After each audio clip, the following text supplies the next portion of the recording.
Hi ಎಲ್ಲರಿಗೂ ಇವತ್ತು chicken ಕಬಾಬ್ ಹೇಗೆ ಮಾಡೋದಂತ ಹೇಳ್ಕೊಡ್ತೀನಿ. ನಾನಿಲ್ಲಿ 1.5 kg ಚಿಕನ್ ತೊಗೊಂಡಿದ್ದೀನಿ, 3 ತೇಜು ಚಿಕನ್ ಕಬಾಬ್ ಪೌಡರ್, 2 ಮೊಟ್ಟೆ, ಒಂದು ಚಿಕ್ಕ ಗ್ಲಾಸ್ ಮೊಸರು, 1.5 tablespoon cornflour, 1.5 tablespoon ಧನಿಯಾ ಪುಡಿ, 1 ಟೇಬಲ್ ಸ್ಪೂನ್ ಖಾರದ ಪುಡಿ, ಒಂಚೂರು ಗರಂ ಮಸಾಲ, ಒಂಚೂರು ಅರಿಶಿನ, ಒಂಚೂರು ಉಪ್ಪು ಆಲ್ರೆಡಿ ಇರುತ್ತೆ, ಸೊ ನೀವು ಒಂದು ಸ್ವಲ್ಪ ಹಾಕ್ಕೊಂಡ್ರೆ ಓಕೆ.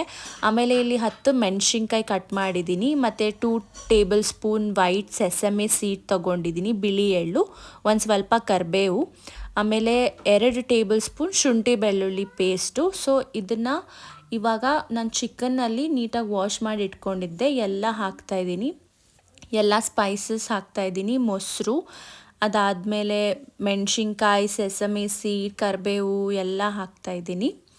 ಆಮೇಲೆ 3 ಪ್ಯಾಕೆಟ್ ತೇಜು ಕಬಾಬ್ ಪೌಡರ್ ಕೂಡ ಹಾಕ್ತಾಯಿದ್ದೀನಿ. ಅದಾದಮೇಲೆ ಮೊಟ್ಟೆ, 2 ಹೊಡೆದಿದ್ದ ಮೊಟ್ಟೆ ಹಾಕ್ತಾಯಿದ್ದೀನಿ. ಆಮೇಲೆ ಶುಂಠಿ ಬೆಳ್ಳುಳ್ಳಿ ಪೇಸ್ಟ್ ಕೂಡ ಹಾಕ್ತಿದ್ದೀನಿ. ಇದೆಲ್ಲ ಹಾಕಿ ನೀಟಾಗಿ ಮಿಕ್ಸ್ ಮಾಡ್ಕೊಬೇಕು, ಬಟ್ ಇದರಲ್ಲಿ ನೀವು ನೀರು ಹಾಕಬಾರ್ದು, ನೀರು ಹಾಕ್ತಲೇ ನೀಟಾಗಿ ಮಿಕ್ಸ್ ಮಾಡ್ಕೊಬೇಕು.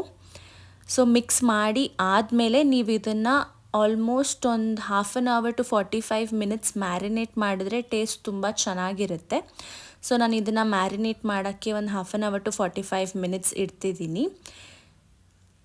ಇದಾದಮೇಲೆ ನಾನಿಲ್ಲಿ ಎಣ್ಣೆ ತೊಗೊಂಡಿದ್ದೀನಿ, ಎಣ್ಣೆ ನಾನು 5 minutes ಹೈ ಫ್ಲೇಮಲ್ಲಿ ಬೇಯಿಸಿದ್ದೀನಿ. 5 minutes ನಾನು ಕಬಾಬ್ ಬಿಡ್ತಿದ್ದೀನಿ. ಸೊ ಒಂದೊಂದೇ ಹಾಕ್ತಿದ್ದೀನಿ, ನಂಗೆ ಸ್ವಲ್ಪ ಭಯ, ಅದಕ್ಕೆ ಸ್ಪೂನಲ್ಲಿ ಹಾಕ್ತೀನಿ. ಸೊ ಇದನ್ನು ನಾನು ಎಕ್ಸಾಕ್ಟ್ 5 minutes ಹೈ ಫ್ಲೇಮಲ್ಲಿ ಬೇಯಿಸ್ಕೊಂಡಿದ್ದೀನಿ ಅಷ್ಟೇ. ಸೊ 5 minutes ಆದಮೇಲೆ ಫುಲ್ ಬೆಂದಿದೆ, ಕಲರ್ ಚೇಂಜಲ್ಲೇ ನಿಮಗೆ ಗೊತ್ತಾಗುತ್ತೆ ಆಗಿದೆ ಅಂತ.